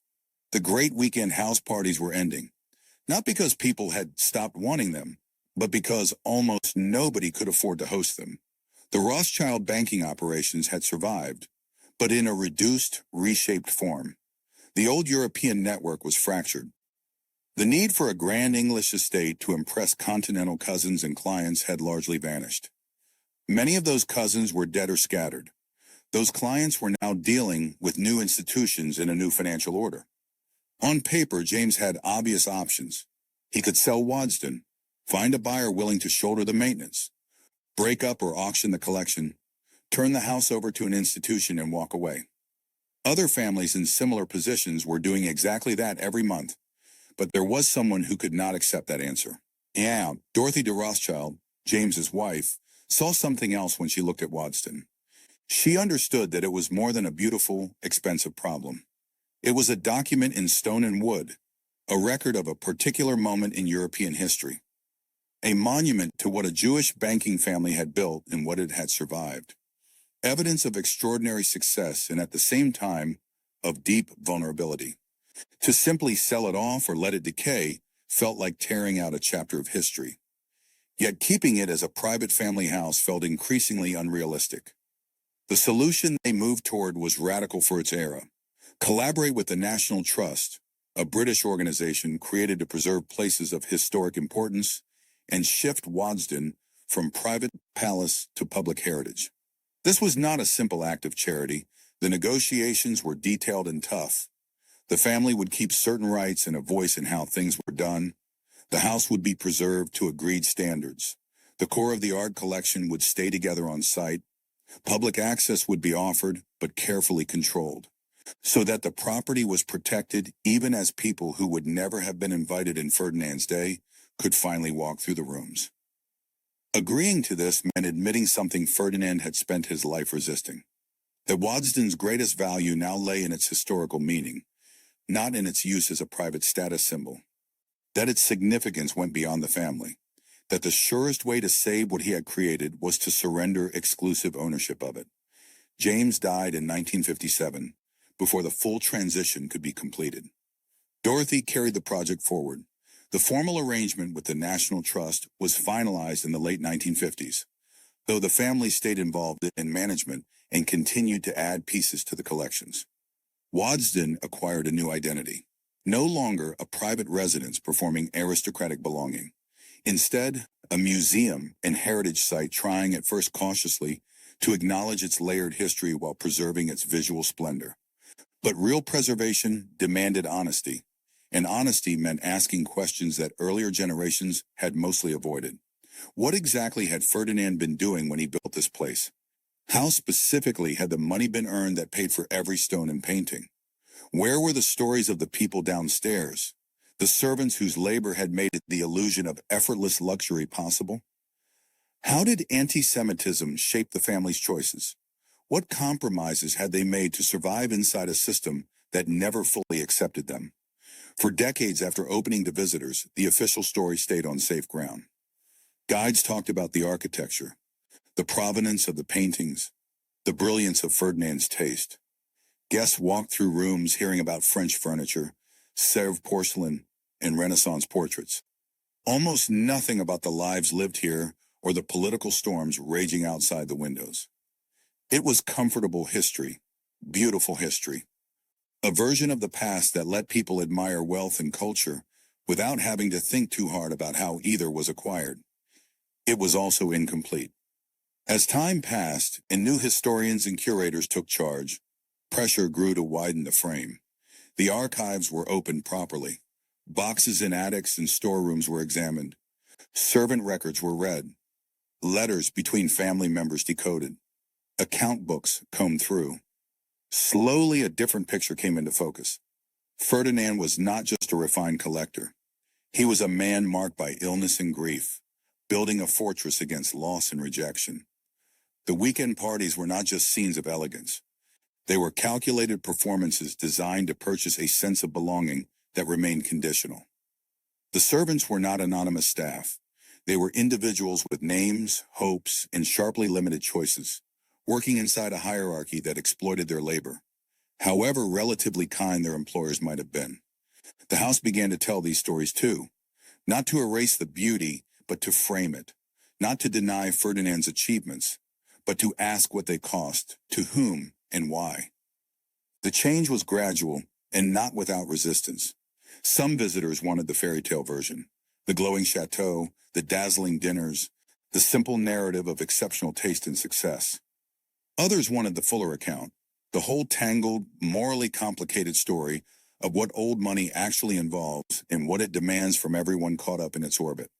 The attic at Waddesdon held secrets no one had seriously examined. Boxes of papers, decades of household accounts, employment records for servants whose names had never appeared in glossy guidebooks. Letters between family members discussing subjects that had been carefully excluded from the polished stories told to visitors. Invoices listing, line by line, how much Ferdinand had paid for every chandelier, every painting, every stone in the facade. In the 1990s and 2000s, a new generation of curators and historians began working through this material systematically. What they found complicated every neat story about the house. The servant records were especially revealing. Names, ages, positions, wages, reasons for hiring and dismissal. Over the decades, hundreds of people had worked at Waddesdon. Most stayed only a few years. Some remained for 20 or 30. A few were dismissed for reasons that ranged from understandable, persistent theft, chronic unreliability, to chilling, pregnancy, which meant automatic termination for many women regardless of circumstance. The wage books were precise. A head housemaid in the 1890s earned roughly £30 per year. A scullery maid earned about £12. The butler drew closer to £80, plus accommodation and food. For the period, these were competitive rates, not better than what many aristocratic estates offered. But context changed everything. Ferdinand routinely spent thousands of pounds on a single painting. In some years, the entire annual wage bill for the household came to less than the price of one major work of art. That sort of disparity was typical of the time, yet seeing it laid out in columns of ink made the class hierarchy feel brutally concrete in a way that soft phrases like skilled domestic staff never had. The private letters between family members exposed anxieties the public Waddesdon had always hidden. Ferdinand writing about his isolation in England, about drawing room anti-Semitism he encountered even among people happy to dine at his table, about knowing that no matter how perfect the house, a part of British society would always see him as foreign and suspect. Later letters from the interwar years traced the rising fear around European anti-Semitism, discussions about shifting assets, worries about cousins in Germany and Austria, careful calculations about how publicly Jewish to be. Too visible, and you became a convenient target. Too invisible, and you risked losing community, identity, and leverage. These discoveries were uncomfortable. They shattered the idea of Waddesdon as a straightforward success story. But they were crucial. They showed that even immense wealth could not fully shield a Jewish family from the prejudices of their era, that the performance of belonging was relentless, exhausting, and never quite complete, that the castle on the hill had always been more fragile than it looked from the drive. Curators now had a choice.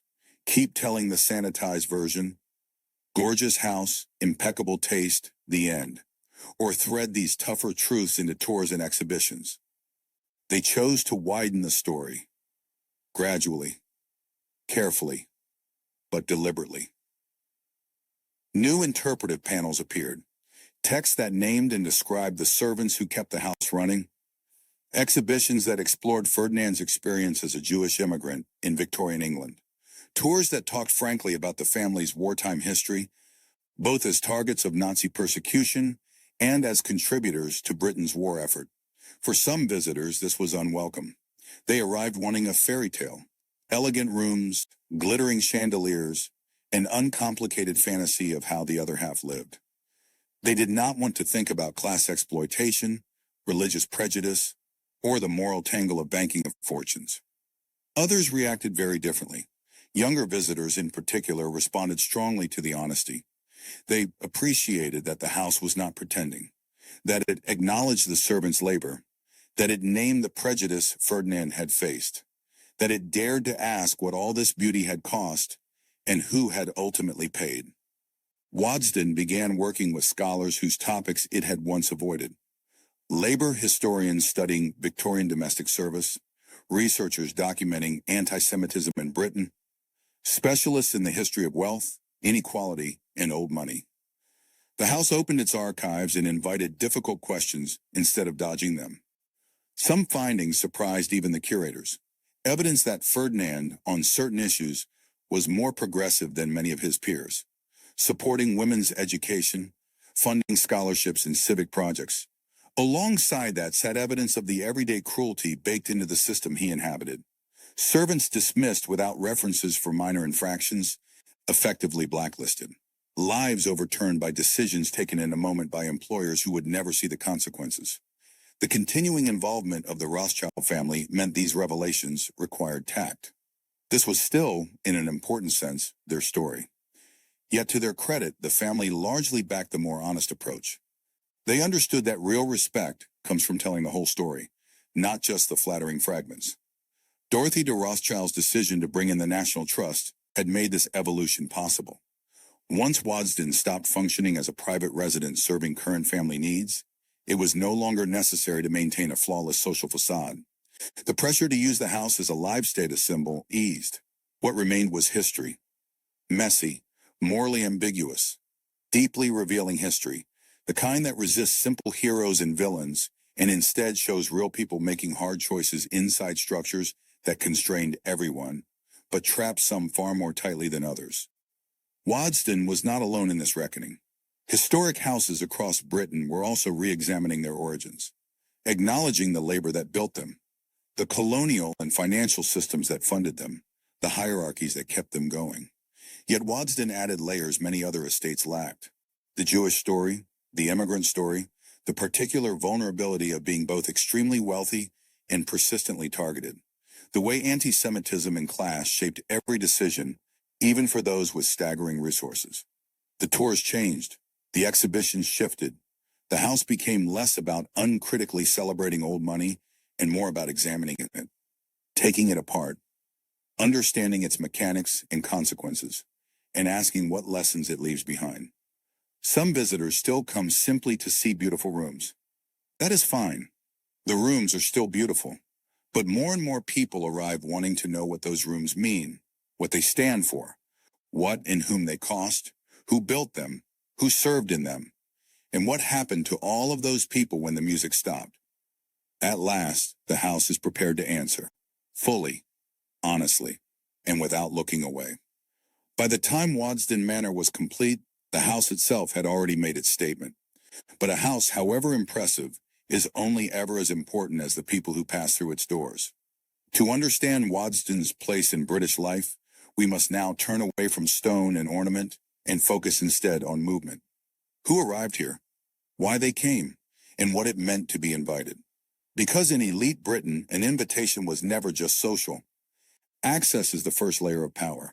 It determines who is in the room when ideas are tested, who is present when concerns are raised, who is trusted enough to hear uncertainty.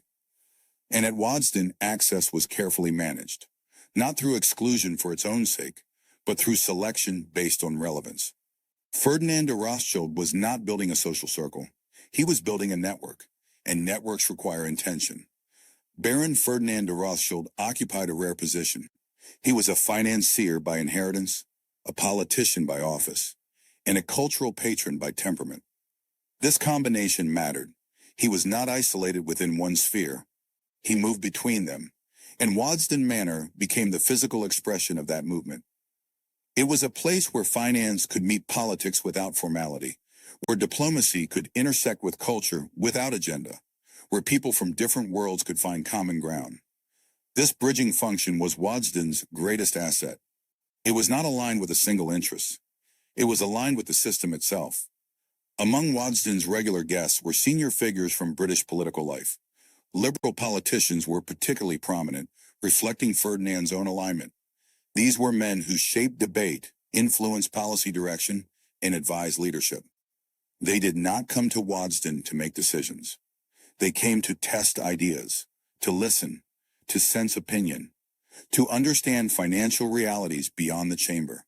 Before policy is written, it is rehearsed.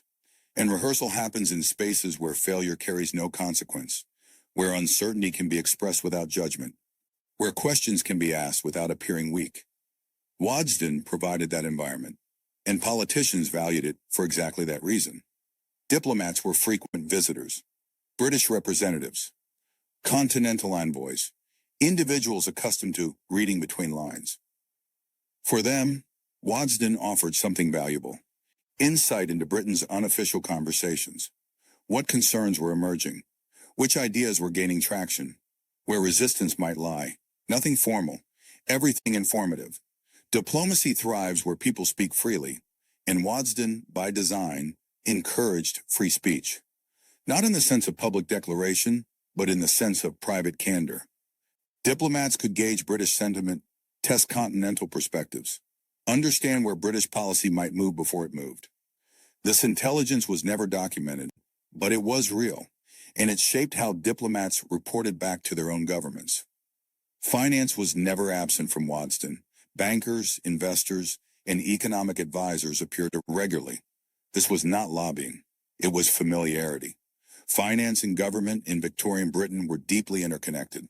Loans, infrastructure projects, colonial ventures, all required alignment. Waddesdon provided a neutral ground, a place where mutual understanding could develop without pressure.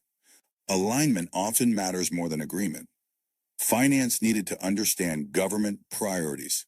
Government needed to understand financial constraints. Neither side needed to control the other. They needed to coordinate. And coordination requires conversation, repeated, informal, honest conversation. Waddesdon facilitated exactly that. Members of the British aristocracy were present too. Their attendance signaled something subtle but important: acceptance. By appearing at Waddesdon, they acknowledged the Rothschilds as peers within elite society. Not challengers, not outsiders, but participants. This mattered far more than public recognition. Elite acceptance is not announced. It is demonstrated through presence, through repeated presence, through the willingness to share space, time, and conversation. Belonging is rarely announced. It is demonstrated. And by the 1880s and 1890s, the Rothschilds belonged. Waddesdon was both proof and instrument of that belonging. Artists, collectors, and intellectuals were also welcome. This was intentional. Culture softened conversation, provided common ground, reduced hierarchy. In elite circles, cultural fluency signaled legitimacy, and Waddesdon was rich in it. But culture served another function. It made Waddesdon interesting. A house filled only with politicians and financiers would have been tedious. A house that mixed those figures with artists, writers, and scholars became dynamic. Conversations could shift. Perspectives could cross-pollinate, and the resulting environment was both more pleasant and more productive. Culture often speaks where politics cannot. It provides metaphor, analogy, shared reference, and these tools are essential for influence. Visitors to Waddesdon were not overwhelmed. They were guided. The pace of weekends was carefully managed, meals structured, activities balanced. This was not manipulation. It was hosting at its most refined. Because relaxed guests speak honestly, strained guests guard themselves, overwhelmed guests retreat. Ferdinand understood this instinctively. Waddesdon's rhythm was designed to encourage openness.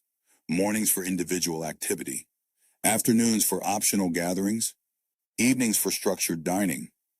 The structure created predictability, and predictability creates comfort. Honesty requires comfort.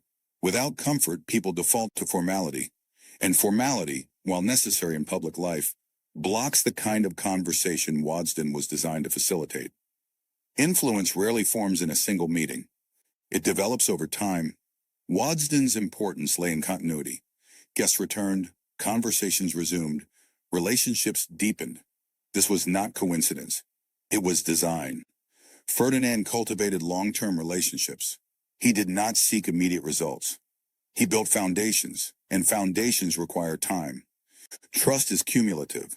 It cannot be rushed. It cannot be forced. It must accumulate through repeated interaction, through consistency, through demonstrated reliability. Waddesdon enabled that accumulation. Guests who returned season after season developed trust not just in Ferdinand, but in one another. They became familiar with each other's concerns, attuned to each other's priorities, and that familiarity created alignment without anyone needing to demand it. Certain things were deliberately avoided at Waddesdon: formal policy, public disputes, immediate crises. This was not evasion. It was understanding. Waddesdon was about the long view, about frameworks, not outcomes. Strategic spaces avoid tactical noise. They focus on the underlying structures that shape decisions, on assumptions, on priorities, on values. The people who gathered at Waddesdon were not solving today's problems. They were establishing the context within which tomorrow's problems would be understood. And context, once established, is extraordinarily powerful. It determines which solutions seem reasonable, which proposals seem extreme, which compromises seem acceptable. Context is set quietly, and Waddesdon was a place where context was set. Although rarely mentioned directly, the British Empire loomed over many conversations. Trade routes, infrastructure, finance. The people gathered here shaped the environment in which imperial decisions were later made, not by decree, but by influence, Context shapes choices long before decisions appear. Imperial policy was not written at Waddesdon, but the assumptions underlying that policy were reinforced here. Assumptions about Britain's role in the world, about the necessity of empire, about the responsibilities that came with power. These assumptions were rarely questioned at Waddesdon because everyone present already shared them, and shared assumptions create powerful consensus. Not through argument, but through repetition, through normalization, through the quiet agreement that this is simply how things are. By now, one truth should be clear. Waddesdon Manor was not a place of command. It was a place of calibration. It helped align perspectives, smooth disagreements, create shared assumptions. And in systems built on trust, that is often enough. Decisions made elsewhere in cabinet rooms and parliamentary chambers were shaped by the alignments formed here. Not directly, not consciously, but inevitably. Because the people making those decisions had spent years absorbing the same priorities, the same concerns, the same frameworks for understanding the world, they had built trust with one another. They understood each other's constraints, and when decisions needed to be made, that understanding made agreement easier. Not guaranteed, but easier. And in complex systems, ease matters enormously. If you were to search the archives for Waddesdon Manor, you would find no treaties, no signed agreements, no confidential memoranda, no minutes of meetings, and yet to assume that nothing of consequence happened here would be a serious misunderstanding of how power has always worked in Britain, because some forms of influence leave no documents at all. The most effective power is often the least visible. It operates through assumptions rather than instructions, through alignment rather than command, through social norms rather than formal rules. And Victorian Britain, more than most societies, understood how to make this system work. Waddesdon Manor was built for exactly that system, and its success lay precisely in what it did not record. Britain's political culture has long relied on informality. Unlike many continental systems, British governance evolved through precedent rather than codification. Understanding was valued over instruction, consensus over command. This meant that much of the real work of alignment happened away from official settings. Country houses, clubs, and private gatherings played a crucial role. Waddesdon Manor fitted seamlessly into this tradition. It was not an anomaly. It was an exemplar. Formality records decisions. Informality shapes them. And the shaping, the process by which ideas are tested and refined and normalized, is often more important than the formal decision that follows. Because by the time a decision reaches formality, much has already been settled. The boundaries have been set, the acceptable options identified, the unacceptable ones excluded. Waddesdon was where that preliminary work happened. The absence of paperwork at Waddesdon was not secrecy. It was practicality. Written records fix positions. They create accountability. They invite scrutiny. Informal discussion does the opposite. It allows exploration, correction, retreat without consequence. This made places like Waddesdon valuable. They were spaces where uncertainty could be expressed safely.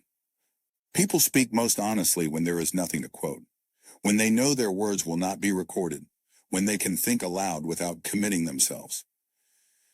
This freedom is essential for genuine exchange, for testing ideas before they harden into positions, for understanding concerns before they become objections. Waddesdon provided that freedom, and the people who gathered there valued it precisely because of what it did not produce. No records, no transcripts, no commitments, just conversation.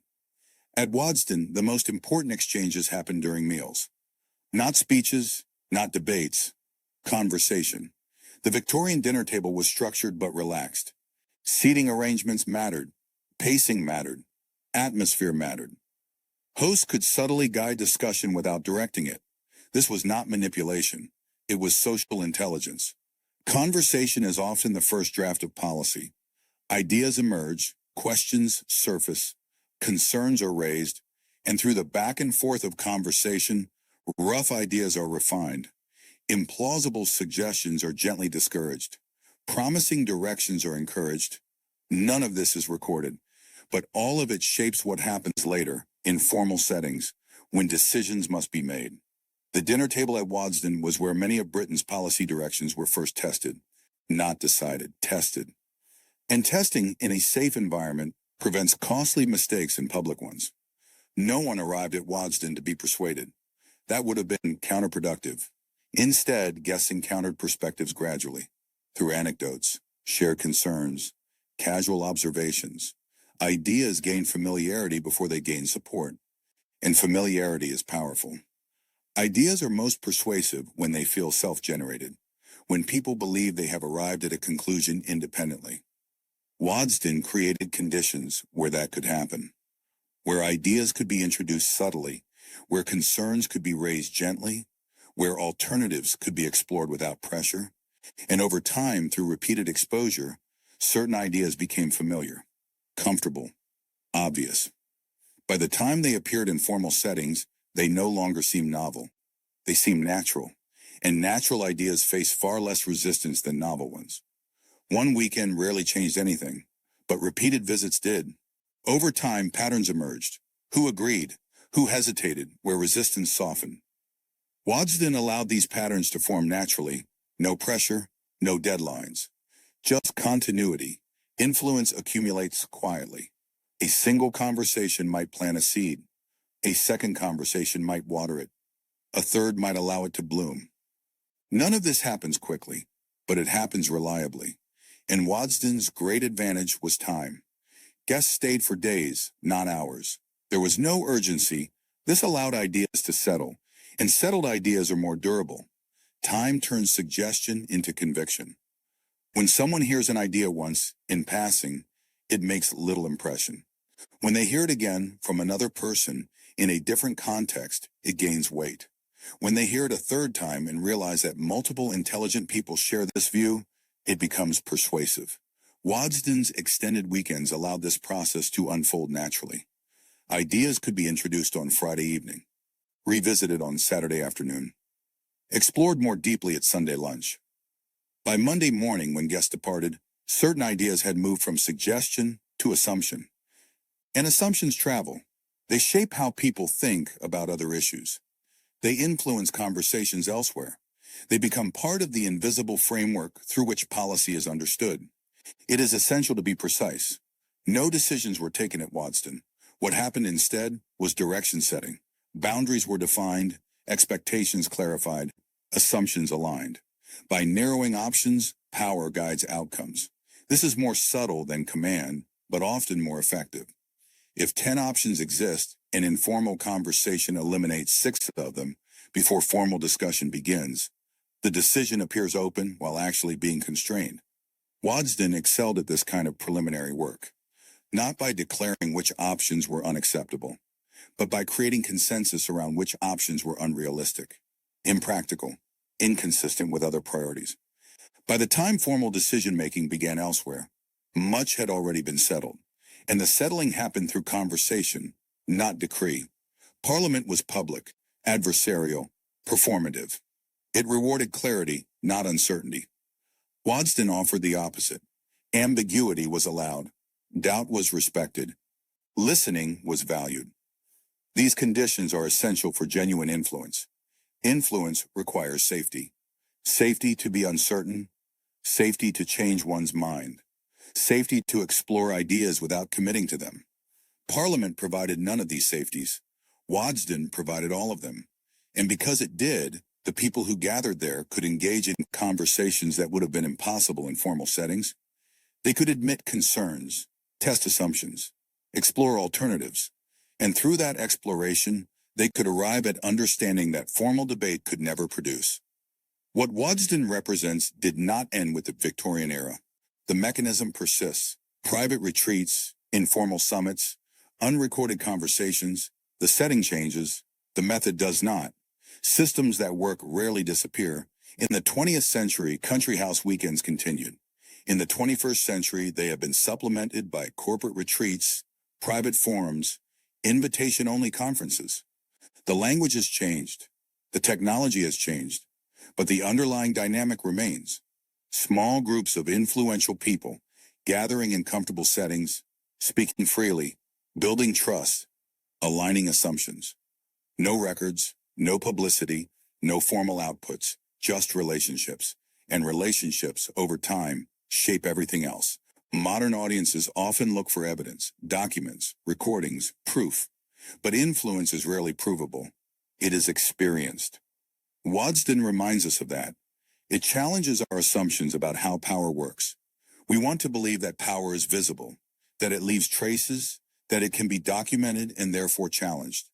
But much power operates beneath that level of visibility. It operates through social norms that feel natural, through assumptions that seem obvious, through relationships that appear personal but function professionally. And because it operates at that level, it is extraordinarily difficult to contest. You cannot challenge what cannot be documented. You cannot object to what was never formally decided. And Waddesdon understood this perfectly. If the most consequential conversations leave no trace, and if influence operates through repetition rather than decree, how much of history has been shaped without ever being recorded? This is not a rhetorical question. It is a historical one, and it demands that we reconsider how we understand the past. Archives tell us what was decided, but they rarely tell us how decisions were prepared. They document outcomes, but not the process by which those outcomes became inevitable. Waddesdon represents that invisible process. The conversations that shaped assumptions, the relationships that created trust, the repeated interactions that aligned perspectives. None of this appears in archives, but all of it shaped history. And if we want to understand how power really works, we must learn to see what archives cannot show us. When people hear about places like Waddesdon Manor, the imagination moves quickly, too quickly. Private rooms, powerful guests, no records. It is tempting to fill the silence with stories, secret meetings, hidden decisions, invisible control. But history rarely works that way. And in the case of Waddesdon, the truth is not only different, it is more revealing. Myths are easy. Reality requires attention. And the reality of Waddesdon is more complex, more subtle, and ultimately more instructive than any conspiracy theory could be. Because Waddesdon shows us how power works when it does not need drama, when it does not need secrecy, when it operates in plain sight through mechanisms so ordinary that they become invisible. Human beings dislike ambiguity. When influence cannot be traced, it is often replaced with explanation. Country houses associated with elites attract speculation because they sit outside public view. They feel closed, they feel selective, they feel intentional.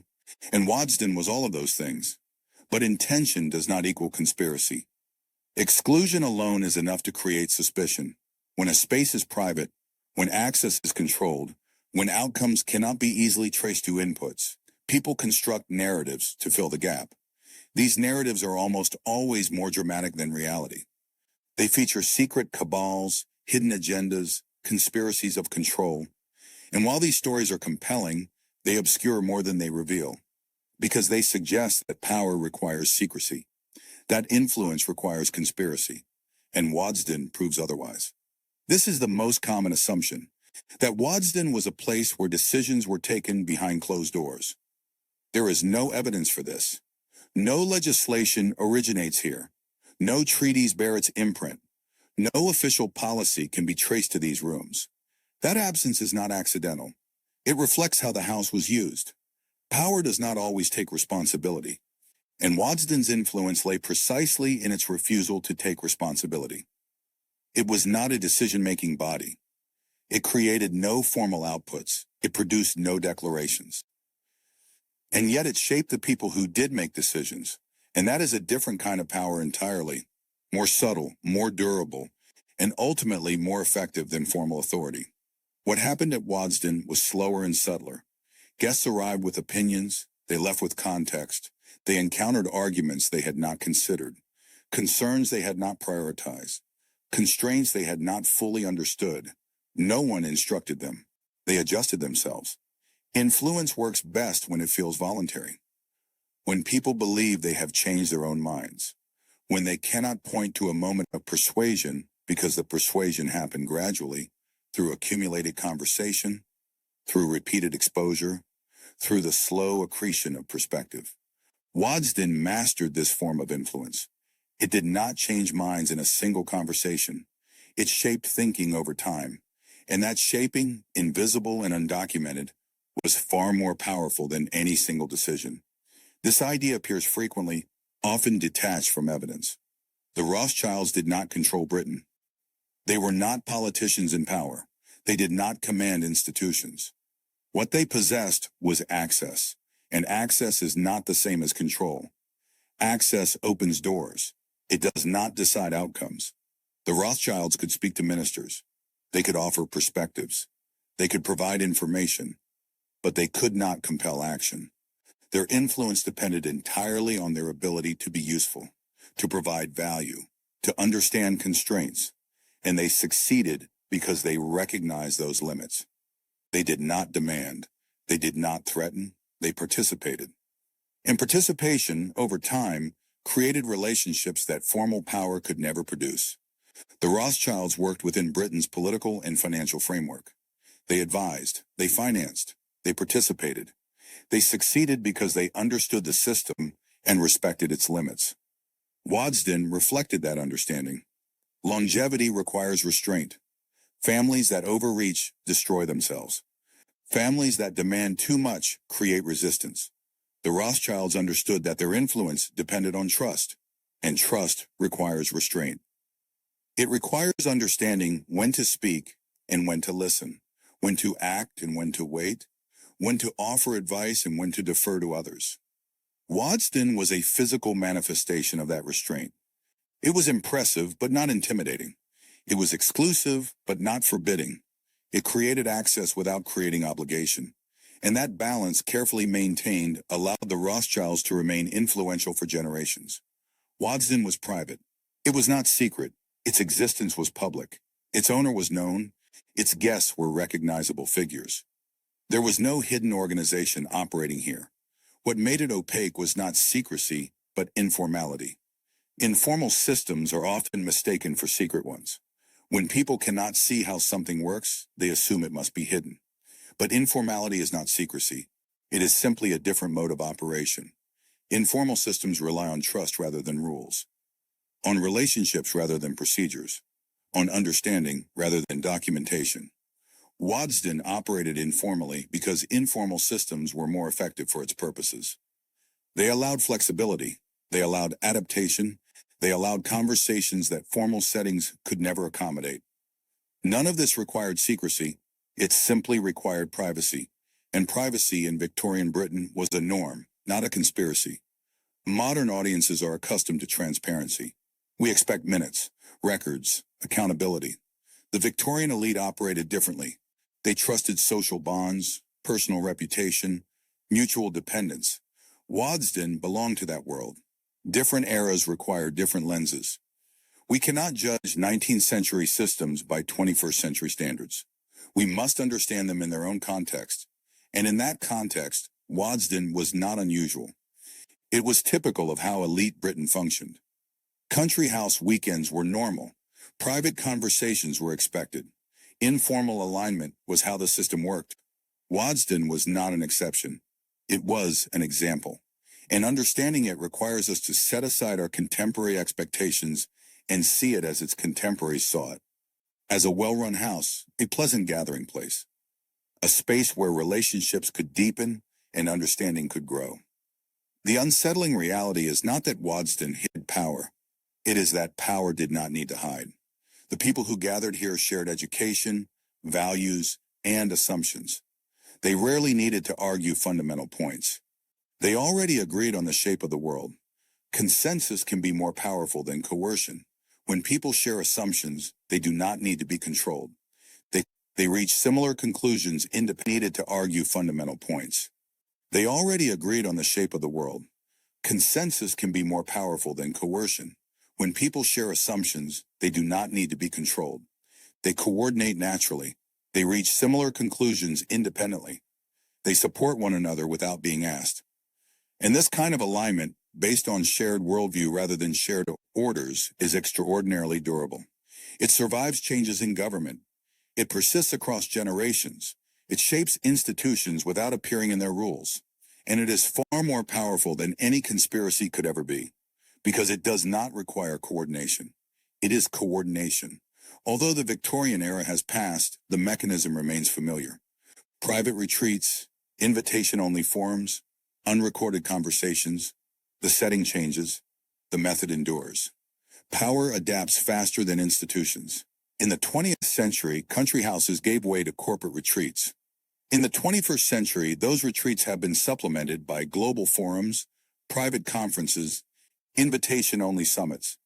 The names change, the locations change, but the underlying dynamic remains. Small groups, shared assumptions, repeated interaction, trust built over time, and influence that operates through alignment rather than command. Waddesdon was not unique. It was early, and its success proved a model that has been replicated in different forms ever since. Instead of asking what decisions were made at Waddesdon, a more accurate question is, what assumptions were reinforced? Assumptions about markets, about empire, about responsibility.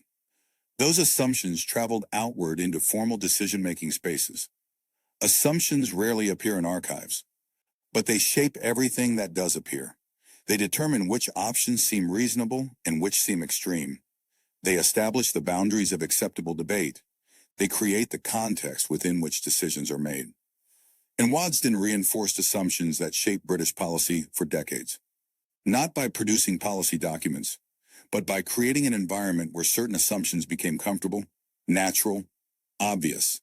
And once assumptions reach that level of normalization, they become extraordinarily difficult to challenge. Conspiracy theories offer comfort. They suggest intent, design, control. Reality is less tidy. It shows us systems operating smoothly without anyone explicitly directing them. And that is harder to confront.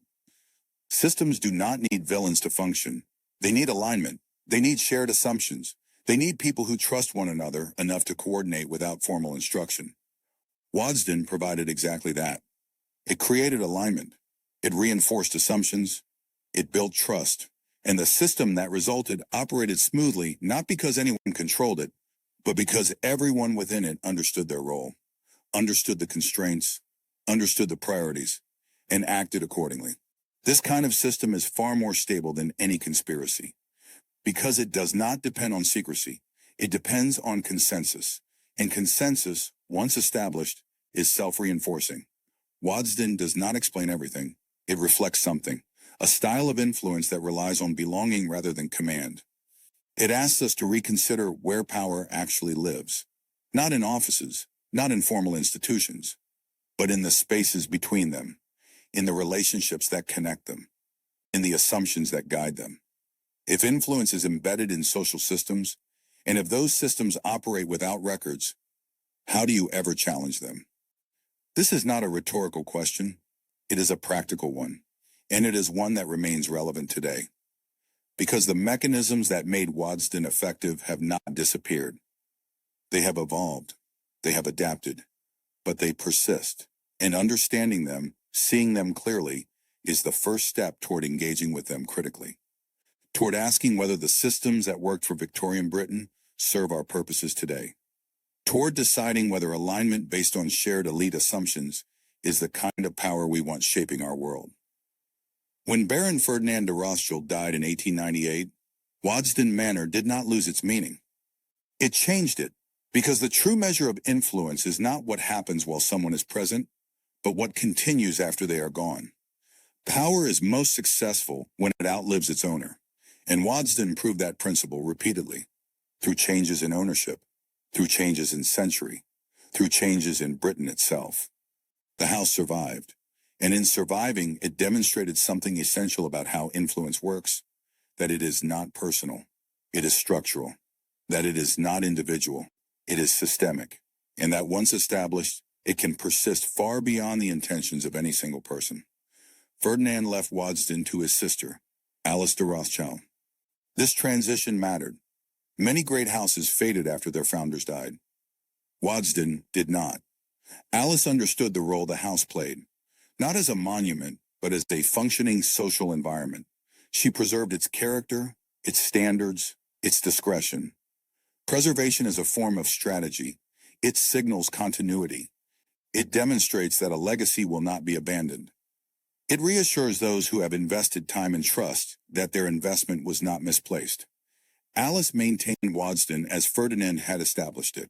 She continued hosting, she continued cultivating relationships, she continued creating the conditions under which influence could operate quietly. And in doing so, she ensured that Waddesdon's role in British elite life continued uninterrupted. Waddesdon's position within British elite life was quietly reinforced by royal visits. Queen Victoria herself visited. These were not casual appearances. Royal presence conferred legitimacy. It signaled acceptance at the highest level. Recognition completes integration. By this point, Waddesdon was no longer novel. It was established. It had become part of the landscape of elite Britain. A house that anyone of consequence might visit. A setting that anyone with influence might appreciate. And royal recognition confirmed that status. It marked Waddesdon not as a curiosity, but as an institution. And institutions, once established, acquire momentum. They become expected, natural, part of how things are done. The 20th century transformed Britain. War, economic upheaval, the decline of empire. Many elite institutions disappeared. Waddesdon adapted. During the Second World War, the house was requisitioned for wartime use, sheltering the National Gallery's collection. This was not an exception. It was participation. Waddesdon remained connected to national life even as the world around it shifted. Relevance requires adaptation. Institutions that cannot adapt become irrelevant. Waddesdon adapted repeatedly. It served wartime needs. It accommodated post-war realities. It adjusted to a Britain that was smaller, less imperial, more modern. And through each adaptation, it retained its essential character. A space for gathering, for conversation, for the kind of informal exchange that formal settings cannot provide. In 1957, Waddesdon Manor was placed in the care of the National Trust. At first glance, this appears to be an ending. It is not. The Rothschild family retained influence over its management. The transition was orderly, intentional, strategic. Waddesdon became public, but not diminished. Visibility does not eliminate influence. In fact, by becoming part of the National Trust, Waddesdon ensured its own survival. It secured resources for maintenance. It gained protection from the pressures of taxation and economic change. And it achieved all this while maintaining the family's connection to the house. This was a masterful transition. It demonstrated that influence can adapt to changing conditions without losing its essential nature. Today, anyone can walk through Waddesdon Manor. They can see the rooms, the collections, the gardens. What they cannot see is the network of relationships that once animated these spaces. That is not a failure of access. It is the nature of influence. Power leaves architecture behind, not conversation. The stone remains, the furniture remains, the gardens remain. But the conversations have moved elsewhere, to other spaces, other settings, other forms. And this is as it should be. Waddesdon's physical survival allows us to study how influence was built into architecture. But its real legacy is not the building. It is the model. The demonstration that influence can be structured, that it can be designed, that it can be made durable through careful attention to detail, to relationships, to the creation of environments where people feel comfortable enough to speak honestly. Waddesdon was never a command center. It was never a headquarters. It was something more subtle. A stabilizing space, a place where elite Britain learned to align itself without argument. It functioned as a bridge between finance and politics, between Britain and Europe, between tradition and modernity. Bridges shape movement without directing it. They do not tell people where to go.